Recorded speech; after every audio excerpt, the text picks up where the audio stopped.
Welcome to the Focus with Javon Adams. My name is Javon Adams. You can call me Jay or J Love. I do this thing twice a week, Mondays and Fridays. So you can tell a friend to tell a friend about what I have going on here. I do appreciate it, and it definitely does help. You can also go to focusnowtalk.com as well as get the podcast wherever you find your podcast. Just search The Focus with Javon Adams, JAV like Victor O-N. Today, it's going to be a little bit shorter, but something that was on my mind because I've been struggling with this a bit. There's a song by the Beastie Boys. If you know the Beastie Boys, it's called Sabotage. Well, it's a mirage. I'm telling y'all, it's sabotage. And sometimes, so today's episode is called it's self sabotage. So, what's the definition of self sabotage? Self sabotage is when people do or don't do things that block their success or prevent them from accomplishing their goals. So again, self sabotage is when people do or don't do things that block their success or prevent them from accomplishing their goals. It can happen consciously or unconsciously. Self sabotaging behaviors can affect our personal and professional success as well as our mental health. And there are a couple of examples when I was looking this up and researching it. There are a couple of examples, and I'll throw one of my own in there as well. But for example, let's say you go. So one example, you need to go to the doctor. I mean, you go to the doctor. Your doctor says you need to begin working out so that you can shed some pounds and to begin going to the gym. And you hate going to the gym, so you go to the gym. You sign up for the gym. You sign up for a gym membership. You sign up with a trainer, and then your appointment is at 3 o'clock, and you purposely show up 20 minutes late. You're self-sabotaging. Another could be, for example, using kind of the same thing. Let's say if you know that you need to be at work at 6 o'clock you need to be at work because you need to get up at 6 o'clock in the morning to make sure that you make it to work by 7 o'clock, or let's say 7:15.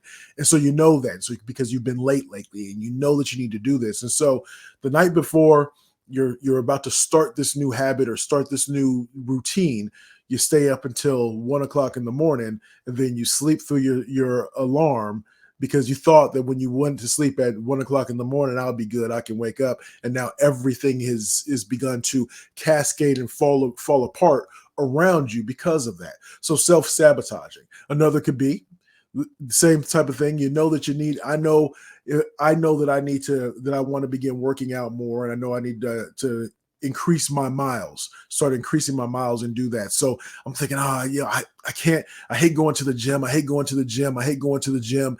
And so what I do is so you get up in the morning, you head to the gym, you don't put anything out so that when you get home that things are already placed out so you know what you're going to wear. You go to the gym, you work out, you come back, you take a shower, then you spend more time than you should because you're trying to figure out where to get dressed, as opposed to packing the bag, going to the gym, taking a shower at the gym, and heading to work from there, and then going and running after work because you've accomplished that.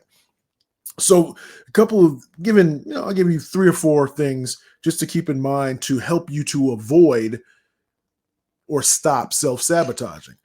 One is develop self-awareness. So when you become aware of what you're doing, one of the things that I realized that I was doing when it came to trying to make sure that I was getting on task with podcasting is I would wait to the last minute. So I was aware that I was procrastinating. So how do I stop procrastinating? I have to put things in place. For example, saying put it on my calendar. And this is one of the examples here. I had to write it out. This is what I'm going to do this week. This is when I'm going to prepare. This is when I'm going to do X, Y, Z. For the gym, I had to understand that I wasn't going to the gym in the afternoon is not something that I felt that I could do. I tried it. I continued to fail at it because I would always make an excuse and I would self-sabotage and not make it to the gym. And those times that I was really looking forward to being out of the gym. So what I had to do was, because I was aware of that, I created a plan, which is number 3, created a plan. And now every morning I get up at 4:30. I get up at 4:30 every morning so that I can drop my son off. I was getting up anyway, but so I could drop my son off at football practice, and then I go to the gym and I work out.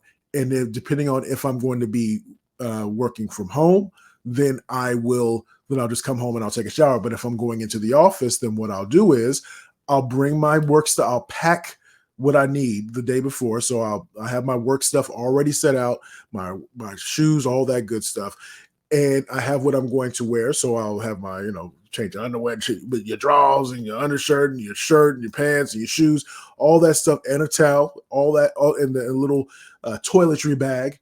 Put that in my bag. I already got my work stuff. I mean, my actual work stuff in my backpack.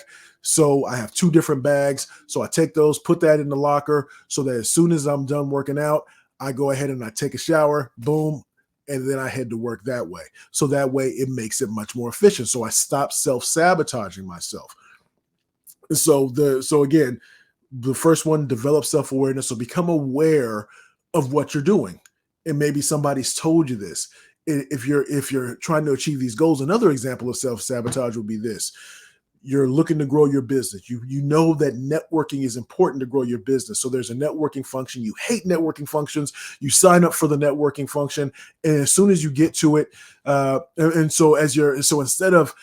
instead of making sure that you're in professional attire and that you have business cards, you come wrinkled. And towards the end of the day, you come wrinkled at the end of the day, and you forget your business cards, and so you're purposely, or consciously or unconsciously, what you're doing is that bad first impression that you're making for people as you're trying to grow your business and impress upon others your ability to provide the service or the product that they need. So that's self-sabotaging. So you have to become aware of that. So again, the things that you can do to stop self-sabotaging: develop self-awareness, write it out. The last couple of weeks, what I found over time, I have this book that has of habits, or to try to write down your habits. It's kind of a weighty book, and that doesn't work for me. So what I started to do was put some to-do list in my phone. And so what I'll do is, as I'm going through, I check them off. So I'm writing down what my to-do list is, and I'm doing it that way.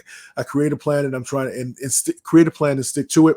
Practice mindfulness. So be aware. So if you're feeling those, sometimes when I would feel, you can feel overwhelmed, or you can feel that you're not, sometimes that imposter syndrome, whatever those feelings are, be aware of those. And then in that moment, change that way of thinking. So instead of feeling overwhelmed, just to understand that and figure out what your next step is going to be, so you can get through that.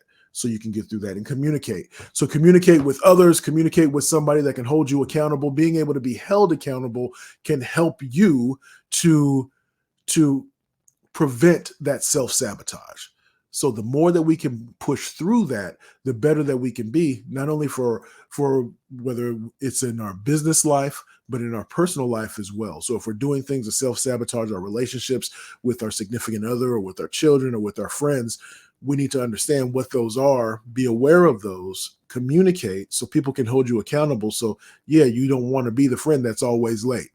What are we going to do to address that, so that way I can become the best version of myself? So again, do this thing twice a week. This is The Focus with Javon Adams. Hopefully this touches you a little bit, or maybe share this with somebody. You can go to focusnowtalk.com, and then find it wherever you find your podcast. So I do appreciate it. And as I always like to say around this time, you can